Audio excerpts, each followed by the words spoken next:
Mas peraí, pastor, eles não estavam na guerra dos mantimentos? Eles não estavam na guerra da provisão? Era. E depois da guerra da provisão, não veio ainda a guerra da sobrevivência, que nem água tinha? Foi. E agora, pastor, Deus já vai fazer, já vai operar? Não. Eles estavam precisando de água, mas Deus estava querendo música. Eles estavam precisando de água, mas Deus estava querendo adoração. O que estava faltando era água ou músico? O que estava faltando?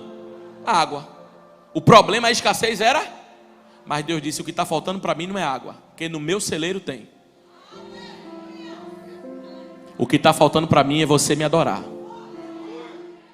Segundo livro dos reis de Israel, capítulo de número 3. Ora, pois trazei-me um músico. Diga depois de mim, um músico. E sucedeu que, tocando o músico, veio sobre ele a mão do Senhor. Versículo 16.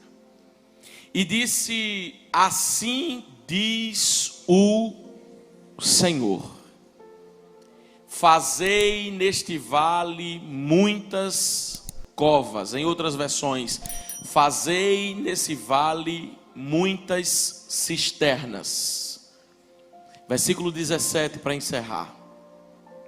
Porque assim diz o Senhor: não vereis vento, não vereis chuva, todavia este vale se encherá de tanta água, que beberei vós, vossos gados e vossos animais.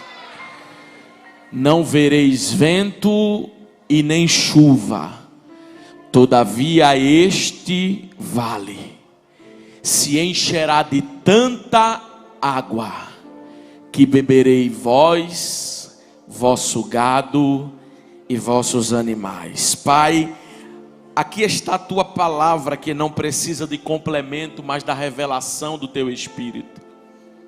Fala conosco, porque eu sei que ninguém saiu de casa para ouvir um discurso humano, mas ouvir a tua voz. Não há suficiência nenhuma em mim mesmo, mas eu declaro que o Senhor tudo pode, inclusive manifestar o teu poder de forma sobrenatural aqui nesta noite. Abençoa o teu povo, a tua igreja, em o nome de Jesus. E você diz? A igreja pode assentar. Você que está em casa é muito bem-vindo. Compartilha com 2 ou 3 pessoas essa live. Deus vai abençoar alguém que está em casa agora com essa transmissão. Compartilha no grupo, compartilha onde você tiver um contato aí, vai compartilhando. Essa transmissão vai chegar aonde o Senhor quer. Escute, olhe para mim, me dê uns minutos da sua atenção, eu vou ser rápido. Há uma guerra, há uma batalha, há um entrave, há algo que está acontecendo sobre toda Israel. O que, pastor? Quando Acabe ainda era rei, havia uma provisão de água sobre os gados, sobre os cordeiros, sobre os carneiros, e um tributo que os moabitas pagavam a Israel. E através desse tributo era dado, havia provisão sobre o povo, havia recursos sobre o povo. Só que quando Acabe morre, quando Acabe perece, Messa, que é rei dos moabitas, Pedrão, glória, Messa, que é rei dos moabitas, tem muitos rebanhos, tem muitas fontes, paga muito, mas quando Acabe morre, ele diz assim: acabou o meu pagamento com vocês. Neste tempo, Jorão, quem? Me ajuda, quem? Jorão está governando sobre Samaria, e Josafá está reinando sobre Judá. Josafá conhecia Deus, Jorão não. Jorão achava que conhecia Deus. Eu vou falar por quê. Porque Jorão é do tipo de uma geração que abomina algumas coisas, mas é do tipo de uma relação que suporta outras coisas, negocia outras coisas. Jorão era filho de Acabe. Acabe foi um rei que fez algo terrível. Toda a igreja conhece, marido de Jezabel. Acabe colocou Baal, colocou Baales, estátuas, para que houvesse adoração em Israel. Mas quando Acabe morre, Jorão vem, e parece que Jorão vai ser um pouco diferente, porque a primeira coisa que Jorão faz é extinguir a estátua de Baal perante Israel. Quem está olhando para Jorão está dizendo assim: esse homem aí vai ser diferente do pai, esse homem vai ser crente, esse homem vai fazer algumas coisas. Só que a Bíblia vai dizer, não sou eu que estou dizendo, que a Bíblia vai dizer que Jorão destruiu a coluna de Baal, mas seguiu os pecados de Jeroboão. É uma geração que condena umas coisas, mas tolera outras.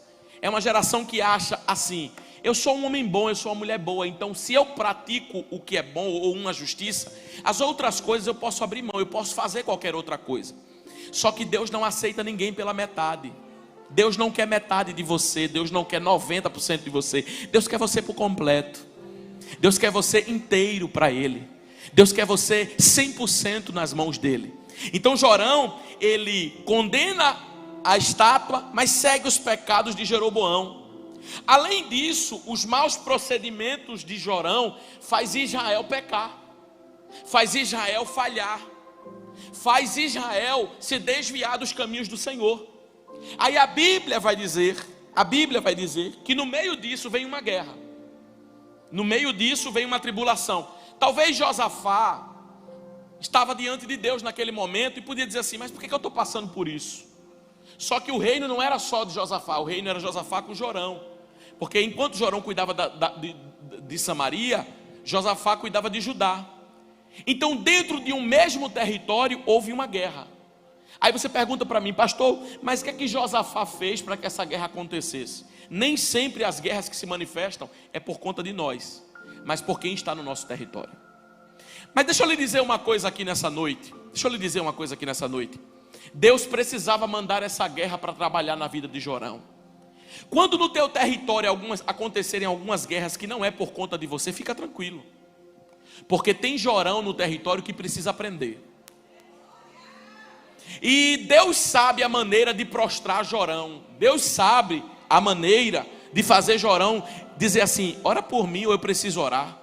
Porque Jorão é tão altivo que se tiver tudo bem, ele não ora, ele não busca, ele não clama, ele não vai, ele não vem, ele não...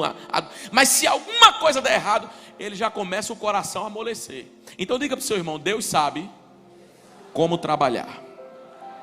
Você crê nisso? Você crê mesmo nisso? Deixa Deus trabalhar, porque às vezes no território tem um Josafá, mas tem um Jorão. Às vezes no barco tem uns marinheiros que estão indo ao propósito, mas tem um Jonas, e Deus quer tratar. Só que eu acho interessante que mesmo Jonas no barco, mas o barco não afundou, porque Jonas precisava revelar e entender que o problema era ele. Mas enquanto isso, Deus estava sustentando o navio. Então fica tranquilo: mas o Jonas está no meu barco, pastor. Porque às vezes o Jonas, se for amizade, você tem que jogar logo. Mas às vezes o Jonas é teu parente, é teu marido, é tua mulher. E aí, o que é que você vai fazer? Aí o negócio fica estreito. Aí Deus manda suporte para o barco não quebrar, o navio não quebrar, até Jonas se consertar diante de Deus. É ou não é, irmão? Porque às vezes a gente paga preço pelas nossas escolhas, mas às vezes dentro de um mesmo território a gente paga preço por causa de Jonas. Às vezes dentro do mesmo território a gente paga preço por causa de Jorão. Josafá até está fazendo o que é certo, mas tem um Jorão que está teimando, que está querendo contender com Deus. Aí vem um preço, vem uma guerra, vem uma dificuldade, mas Deus vai pegar Jorão nessa noite. Eu vou dizer de novo: Deus vai trabalhar na vida de Jorão nessa noite. Aleluia. Porque é interessante que a gente lê o Isaías 43:13, que diz: ainda antes que houvesse dia, eu sou, aleluia, é agindo eu quem impedirá. Mas a gente esquece da parte B do versículo, porque ele disse: ainda antes que houvesse dia, e ainda antes que houvesse dia, aí ele diz assim: e não há ninguém que possa escapar das minhas mãos. Às vezes Jonas está indo para a direção errada, mas Deus está dizendo: mas não vai escapar da minha mão não. Às vezes Jorão quer tomar a decisão errada, mas Deus está dizendo, não vai escapar da minha mão não, porque a minha mão vai pegar rebelde, a minha mão vai pegar desobediente, a minha mão vai trabalhar na vida de alguém que não quer me ouvir. Aleluia. Eu estou com vontade de pregar hoje eu vim com vontade de pregar, quando a gente tem com vontade de pregar é diferente. Deixa eu falar uma coisa para você, Deus vai trabalhar e alguém não vai escapar das mãos de Deus.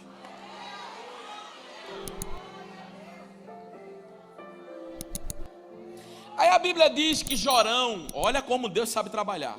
Jorão olhou para Josafá e disse assim: Josafá, cortaram os tributos, acabaram com o recurso.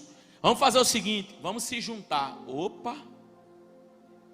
Samaria se juntando com Judá, mas era briga de foice, é porque às vezes Deus traz uma guerra para tirar a contenda no meio da vida de alguém, que alguém é resistente. Alguém não pede perdão, alguém não se humilha, mas quando a guerra chega, a guerra ensina que no meio da guerra não dá para ficar brigado, não dá para ficar sem perdoar, não dá para ficar sem abraçar. A Bíblia vai dizer que Jorão vai se juntar com Josafá. Quando Jorão se junta com Josafá, Josafá diz assim: olha, vamos para a guerra. Já se levantaram no mesmo propósito, embora objetivos diferentes, mas o que nos une é mais forte do que o que nos separa.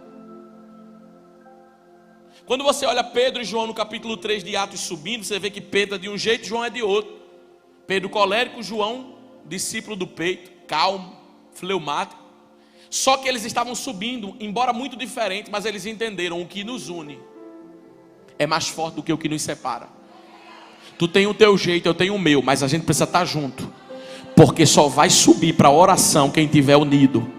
Só vai subir para a oração quem estiver junto. Deus está permitindo algumas guerras para trazer unidade na vida da tua casa.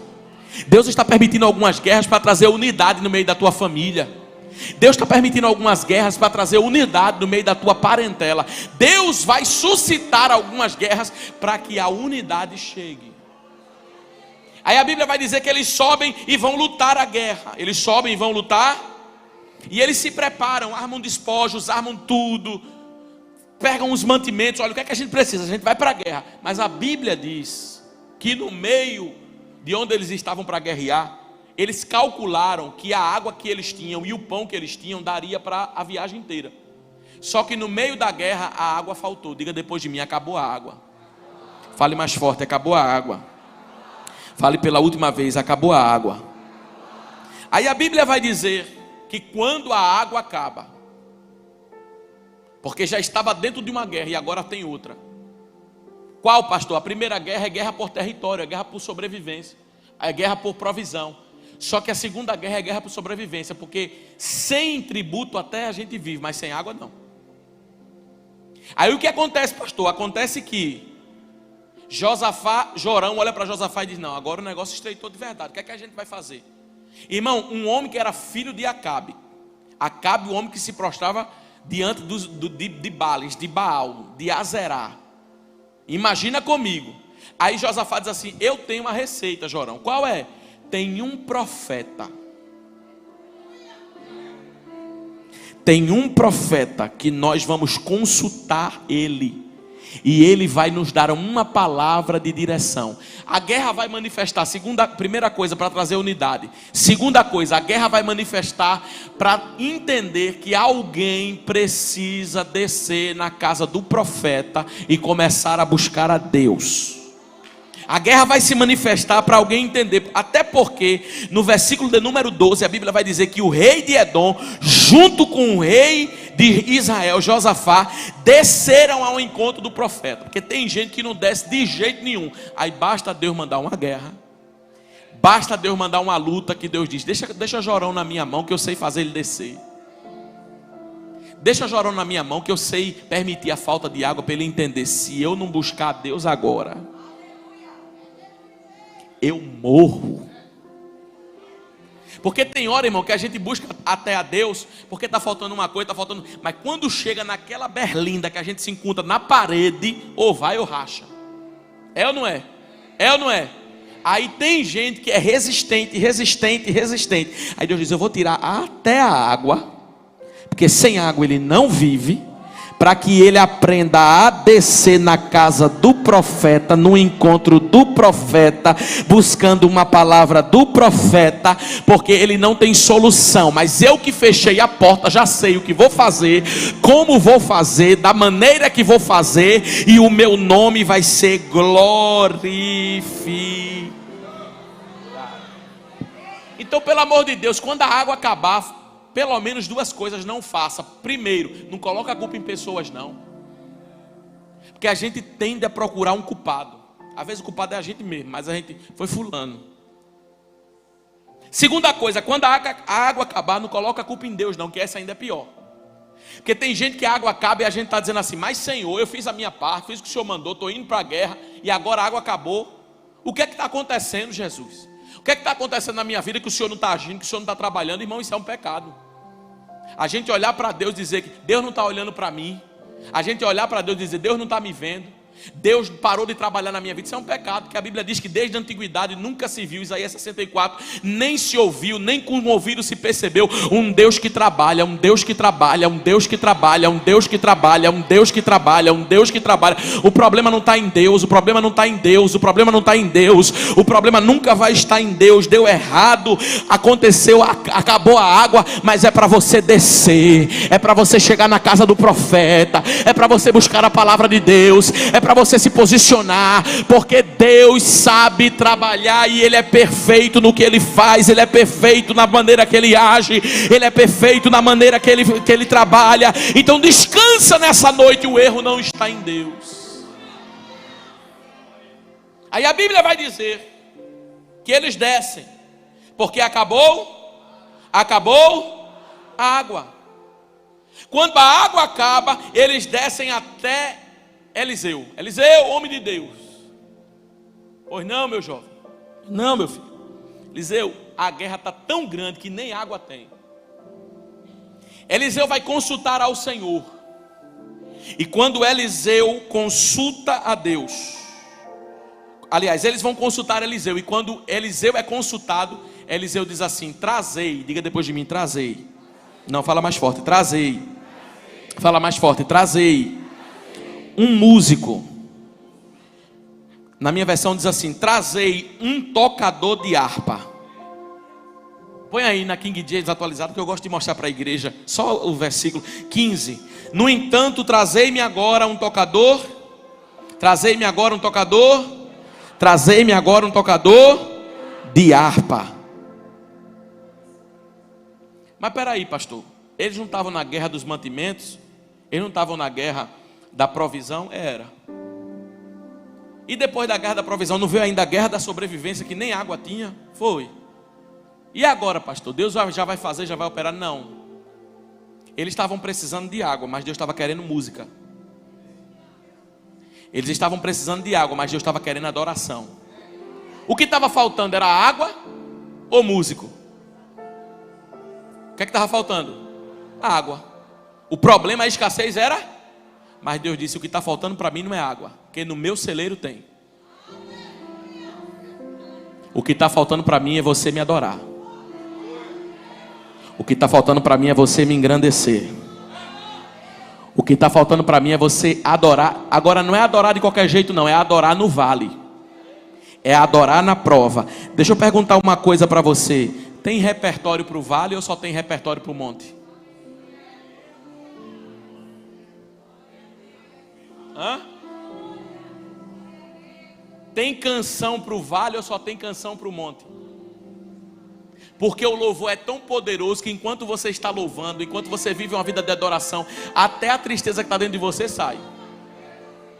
Como assim, pastor? O profeta Abacuque disse: ainda que a figueira não floresça, ainda que não haja frutos na vide, ainda que o produto da oliveira minta, ainda que os gados sejam arrebatados dos currais, eu me alegrarei no Senhor. Capítulo 3 de Abacuque. Só que antes do 3 ele disse no 2: eu vou me colocar na torre de vigia. Ele está dizendo o seguinte: eu não vou parar de adorar. Porque para quem adora tem uma coisa chamada renovo de Deus e alegria do Espírito. A tua carne pode até estar triste, mas na hora da adoração essa tristeza sai, na hora da adoração essa angústia sai, na hora da adoração esse negócio ruim sai, essa pré-depressão sai. Irmão, então abre a boca e começa a louvar, abre a boca e começa a adorar, porque Deus está preparando gente que tem repertório no meio do vale. Deus está preparando gente que tem repertório quando a água acaba. Deus está levantando gente que tem louvor e tem canção quando não acontece do jeito que Ele queria. Pastor, deu errado para mim, não aconteceu para mim, não deu certo para mim. Mas Deus está levantando gente que diz assim: eu não só canto quando sai como eu quero, eu canto quando não sai do meu jeito. Eu estou preparado para cantar na tristeza, eu estou preparado para cantar na angústia, eu estou preparado para cantar na dor, eu estou preparado para cantar na lágrima. Ainda aqui para te servir, eu tenho aqui chorar. Eu vou continuar te servindo, eu vou continuar te adorando, porque neste vale eu tenho repertório para ainda assim bendizer ao Senhor. Tem uma coisa, irmão, o vale tem o poder de pegar gente que até não canta e transformar num compositor. O hino da harpa cristã que a gente canta diz que os mais belos hinos e poesias foram escritos. Você sabe o que é você compor uma música? Só que essa música foi composta no meio da dor. Mas depois que foi composta no meio da dor, Deus te deu vitória, e você agora vai ser um instrumento para quem passar um dia pela dor que você passou, saber que Deus consola. Tem gente que não está aqui não, mas vai vir para o culto em nome de Jesus. Teve um homem que naufragou, que aconteceu um problema no navio, melhor dizendo, e na região onde eles estavam, eu não vou lembrar a região e também não vou falar para não errar, mas muitos morreram com a febre amarela. Assim que ela surgiu, não tinha vacina, não tinha nada. No retorno, no exílio deles para a cidade, outros estavam no navio, e a história conta que dentro do navio houve um surto de febre amarela. Algumas pessoas morrem também, algumas pessoas padecem. No meio delas está a família de um homem, 2 filhos, menina, menino, esposa e marido. Eles estão indo, só que no meio disso a febre amarela pega toda a família, só o marido sobrevive. A mulher morre, o filho mais novo morre, a filha mais velha morre. Esse homem está voltando deportado com um caixão dos 3 familiares. Mas ele pega um papel e uma caneta.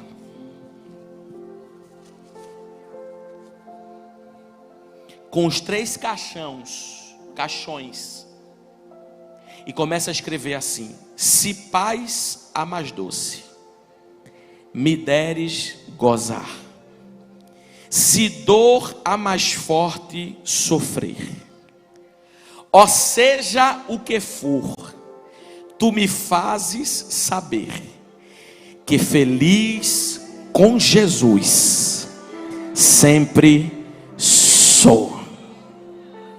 Sou feliz com Jesus. Sou feliz com Jesus, meu Senhor.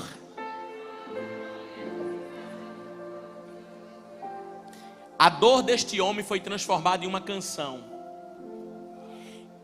Depois de muitos anos, esse homem ouviu vários relatos de pessoas que perderam tudo, mas cantaram um hino dizendo: ainda que eu perca tudo, a única coisa que eu não posso perder na minha vida é a minha fé em Jesus. Eu não sou feliz pelo que eu tenho ou pelo que Ele me deu. Eu sou feliz porque Jesus está comigo. Essa luta vai te fazer um compositor para consolar os que choram. Irmão, você sabe o que é isso? Gerações se passaram, mas o hino continua cantando. Sou feliz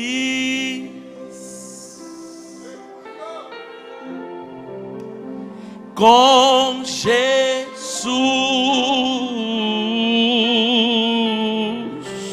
Sou feliz com o meu. Uma vez mais para encerrar, diga: sou feliz, sou feliz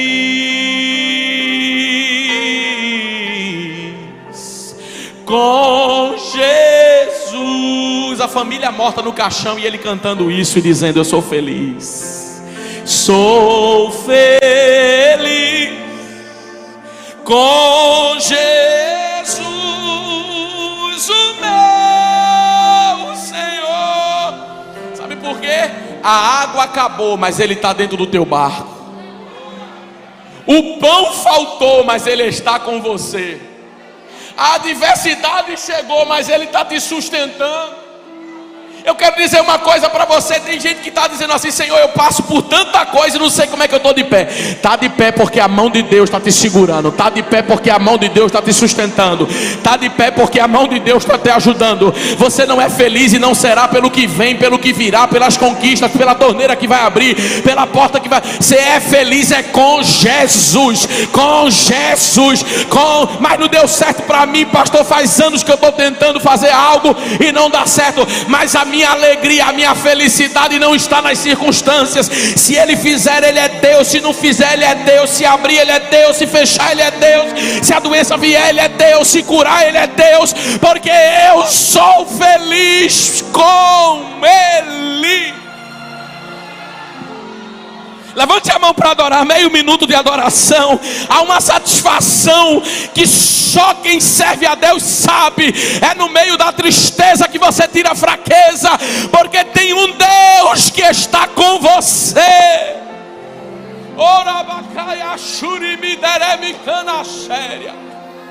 Levante as suas mãos, meu filho, para adorar. Levante as suas mãos para engrandecer, para exaltar. Deus vai te dar experiências novas quando você cantar. Deus vai te dar experiências novas quando você dedilhar essa harpa. Tira a harpa do salgueiro, aquela harpa cristã que está entulhada lá na tua casa.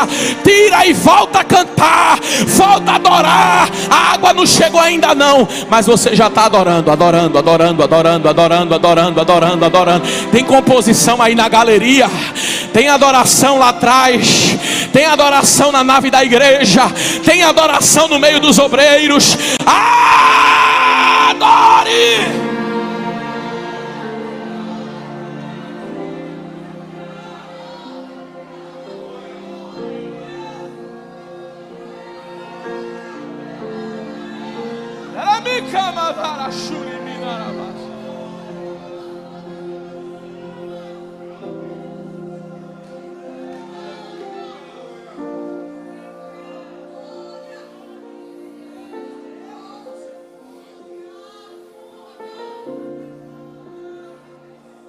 Quando a água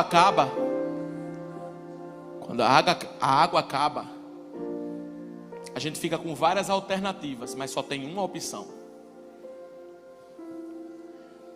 Porque tem gente que quando a água acaba, ele diz assim: deixa eu ligar para minha melhor amiga. Tem gente que quando a água acaba, ele diz: deixa eu falar com meu primo, ele sempre me socorre. Às vezes quando a água acaba na nossa vida, a gente diz: deixa eu falar com meu pai. Às vezes quando a água acaba na nossa vida, deixa eu falar com minha mãe. Deixa eu falar com alguém da minha família. Deixa eu ir ali no setor ali da prefeitura, do governo, tal. Deixa eu tentar resolver. Só que Deus estava dizendo: é para pegar a harpa, é para pegar um músico. Porque embora alguém possa nos consolar, isso não é errado não, a gente receber uma palavra de um amigo, marcar um gabinete, receber uma palavra num gabinete. Só que nada disso faz Deus mudar de rota para nos trazer a vitória, de cenário, de situação para nos trazer a vitória. Lamento não faz Deus mudar o cenário. A nossa tristeza não faz Deus mudar de cenário. As nossas lágrimas por lágrimas, não diante de Deus, mas lágrimas diante da situação, não faz Deus mudar o cenário. Deus não tem pena de ninguém. Deus não fica olhando para alguém e diz assim: bichinho, eu vou tirar ele da situação porque ele está sofrendo. Não. Deus quer que alguém, mesmo sofrendo, adore. Porque no lamento Deus não vem não. Agora deixa eu te provar o que eu estou falando. Coloca aí para mim na tela, por favor. Versículo de número Cadê meu filho Deus?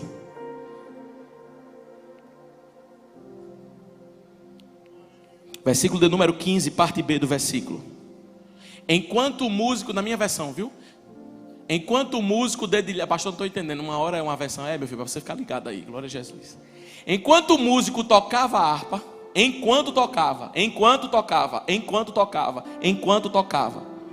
é como se Deus estivesse dizendo, não aconteceu porque você não está fazendo. Porque no processo, quando você colocar a mão na harpa, mas eu queria que Deus fizesse, eu queria que Deus viesse, eu queria que Deus respondesse. Deus disse, bota logo a mão na harpa, porque durante,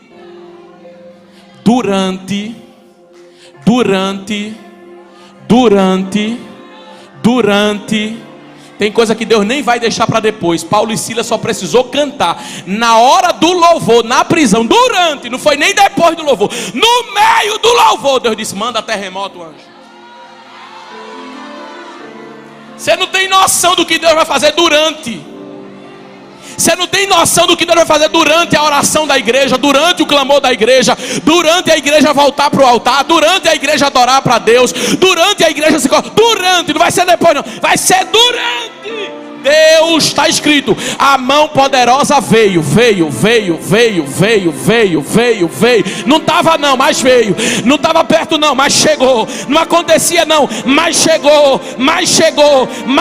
Contar para um amigo é bom, contar para o pastor é bom, ir para o gabinete é bom, mas nada disso resolve. Mas quando você, durante a tua oração, durante o teu clamor, durante a tua intercessão, se liga no trono da graça, Deus manda. Deus veio.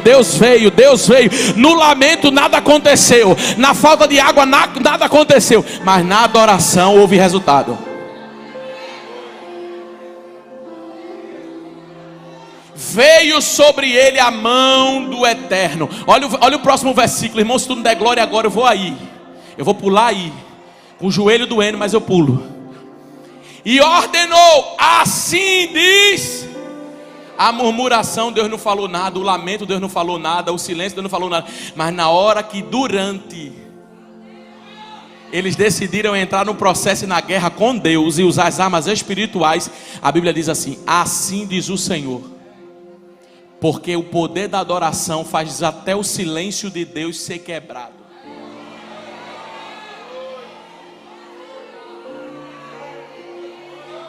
Você acredita que tem coisa que até hoje você está sem resposta, mas é porque você encostou a harpa. Deus está dizendo, pega a harpa de novo que eu vou mandar as respostas. Pega a harpa novamente que eu vou mandar. Aleluia. Vem resposta de Deus aí.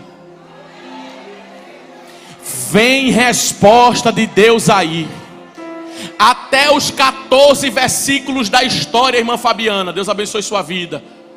Até o versículo 14 da história, nada. Versículo 15, 15º, a resposta de Deus chegou. A resposta de Deus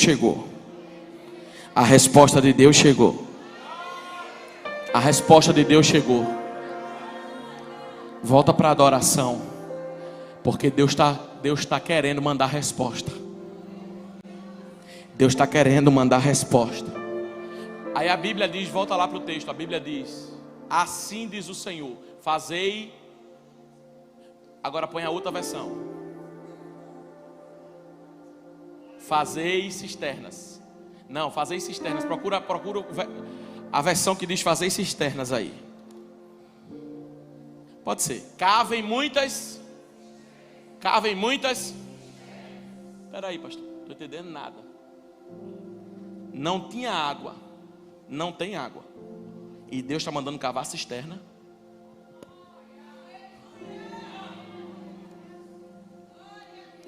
É porque tem gente que vive de previsão,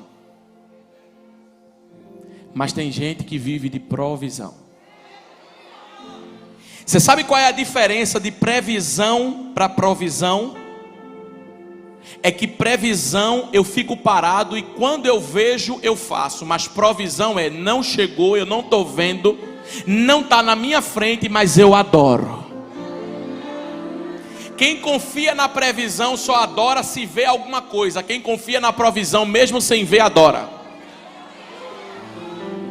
Quem confia na previsão só se movimenta se vê barulho, se vê terremoto, se vê rebuliço. Não vai ter rebuliço não, não vai ter terremoto não, não vai ter nada disso não. Só acredite na provisão de Deus. Previsão é diferente. Aí quem é lógico, quem é metódico, nessa hora fica angustiado. Porque tem que ter alguma coisa. Mas peraí, Deus falou, tem que ter algum. Cadê o sinal, Jesus? Jesus está dizendo, não vou mandar sinal não. Quem disse que para eu fazer eu preciso mandar sinal? Eu conheço o Deus de Marcos 4, que de uma tempestade muito forte fez uma forte bonança.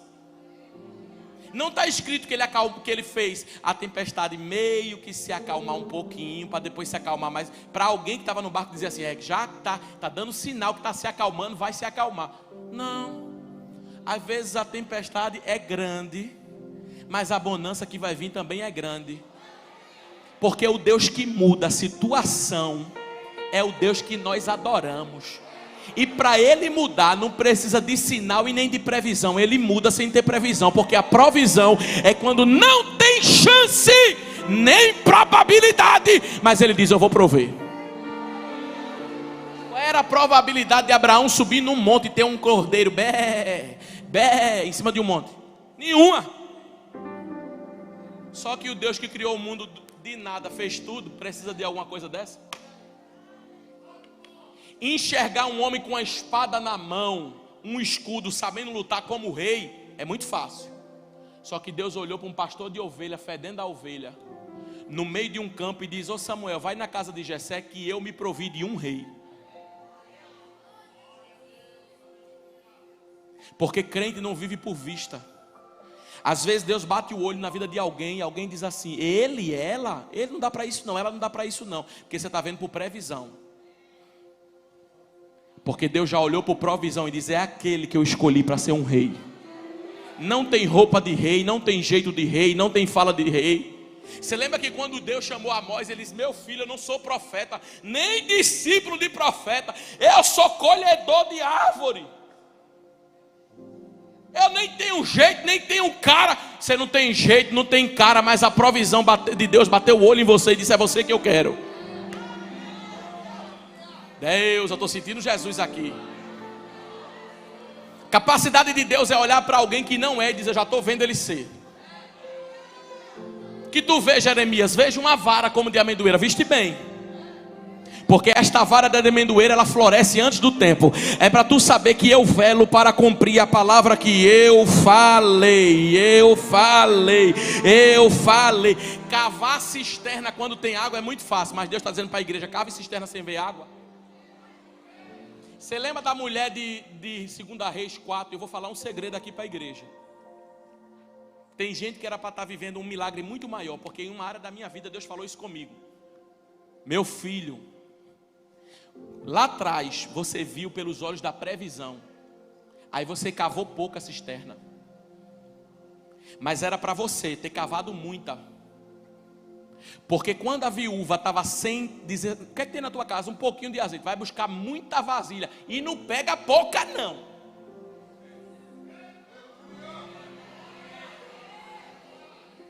E a Bíblia diz que quando ela diz, traz minha vasilha, que chegou, um dos filhos gritou, não tem mais vasilha. Aí a Bíblia diz o azeite, porque enquanto tiver cisterna vazia, sem chuva, maior vai ser a chuva que Deus vai mandar e o que você vai armazenar. Aí como eu errei lá atrás, agora eu estou aprendendo. Eu estou aprendendo a ver grande e não estou vendo pequeno não. Eu estou dizendo para Deus, lá atrás eu vi muito pequeno, Senhor, agora eu quero ver maior. Porque enquanto tiver cisterna seca no tempo de chuva, Deus vai mandar água, e a medida da água de Deus depende do que você cava. Deus está olhando para alguém e dizer, minha filha, eu estou vendo você cavando nesse deserto. Não tem provisão para isso, não tem história para isso. Você está reunindo muita gente. Alguém está dizendo, para que tudo isso? Para que tanta gente? Para que fazer isso? Para que fazer aquilo? Você não entende dos mistérios de Deus, meu filho, porque você só vê por vista. Mas quem vive pela fé consegue caminhar por provisão. Consegue caminhar por provisão. Quem faz cisterna sem ter chuva, quando a água chega, desfruta de algo muito grande. Aprenda a cavar cisterna quando você não vê água. Aprenda a crer quando nada está favorável. É você olhar para a conta e dizer, não tenho recurso, mas tenho fé. Não posso fazer, mas acredito que vou fazer. Só quem tem cisterna para cavar aqui. Porque tem gente que Deus está dizendo, vai cavando cisterna, rapaz. Aí ele está assim, não, deixa a água chegar primeiro. Só que se a chuva durar 5 dias e tu for começar a cavar cisterna, aí vai cair pouca água. E se a cisterna tiver tudo pronta, quando a água vier, vai encher tudinho. Vai encher tudinho. Aí tem gente que enquanto está parado, tem outro que está igual a tatu, já desceu no meio do buraco lá, já está cavando. Está fazendo o que, meu filho? Cavando poço, buscando a Deus, adorando a Deus, glorificando o nome do Senhor, projetando o meu milagre, projetando o que vai acontecer, declarando sobre a minha empresa que vai crescer. Está sem dinheiro no caixa, faça um desafio. Está sem dinheiro no caixa da empresa, já fique olhando, chame a arquiteta para fazer a reforma. Não, eu estou profetizando que Deus está mandando. Eu estou dizendo que Deus está mandando. E Ele se responsabiliza com o que Ele fala. A Bíblia diz que o melhor vinho fica para o final da festa. Você passou 11 meses lutando, mas esse final de mês de novembro e esse mês de dezembro, prepara para a surpresa de Deus na tua empresa, na tua vida, nos teus negócios. Porque enquanto você estava cavando cisterna, Deus estava preparando a água e dizendo, vou mandar chuva. O cliente vai chegar, o comprador vai chegar, o contrato vai assinar. Deus vai tirar da gaveta de baixo.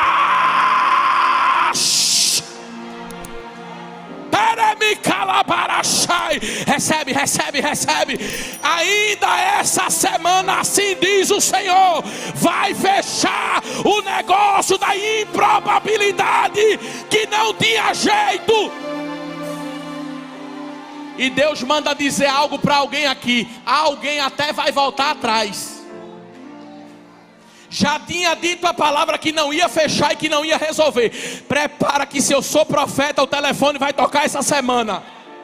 E vai dizer, não sei o que aconteceu, mas eu vou querer o negócio que eu disse que não ia querer. É porque você está cavando cisterna. E Deus vai mandar. Eu só vou parar quando alguém entender. Deus vai mandar água. Ei, cante na sombra, remite a fá. Eita, coisa linda.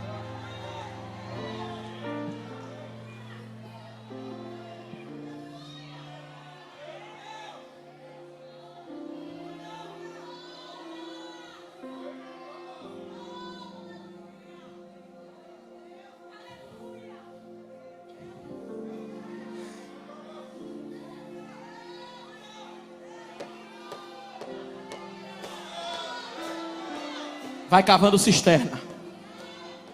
Vai preparando gente. Vai contratando gente. Vai levantando. Para que isso? Alguém não vai entender, mas Deus já deu a ordem. Cava. Cava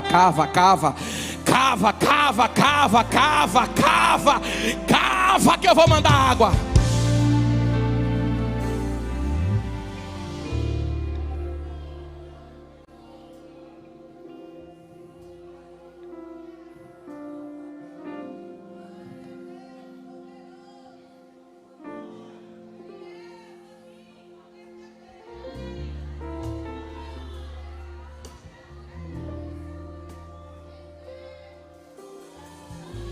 Cavai poços nesse vale. Agora tem uma coisa, não vai ver chuva, não vai ver vento, não vai ver chuva. Todavia, porém, Entretanto, contudo, este vale se encherá de tanta água. Vem uma medida de Deus aí, transbordante, que bebereis vosso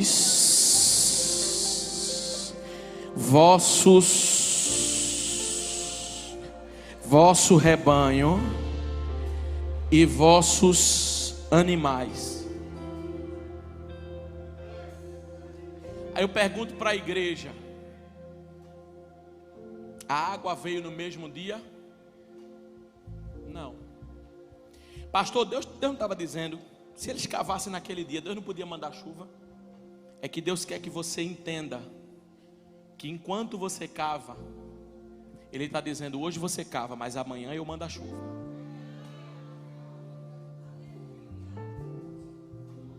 Por que, pastor? Deus já podia fazer hoje,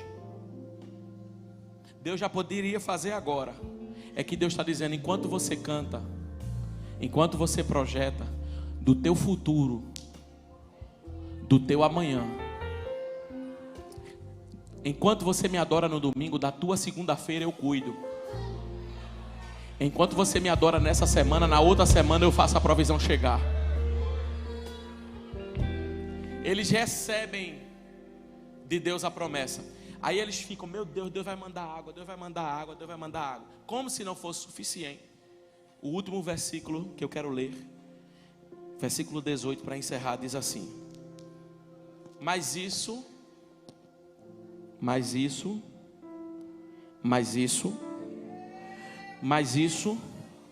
ainda é pouco. A sua necessidade é água, mas eu não vou mandar só água não, porque o Deus que começou a boa obra, Ele vai aperfeiçoar a obra que Ele começou. Ele não vai mandar só água não, porque Deus não trabalha com paliativo. Deus trabalha com solução. Se na hora que os discípulos dizem: mestre, não te importa que pereçamos, Jesus só acalma o vento, vai vir tempestade de novo, vai trazer água de novo para o barco. Só que Jesus disse: cala-te mar, aquieta-te vento, e houve grande bonança. Eu posso falar uma coisa? Deus não vai visitar só uma área da tua vida. A plenitude de Deus visitará você por completo. Por completo.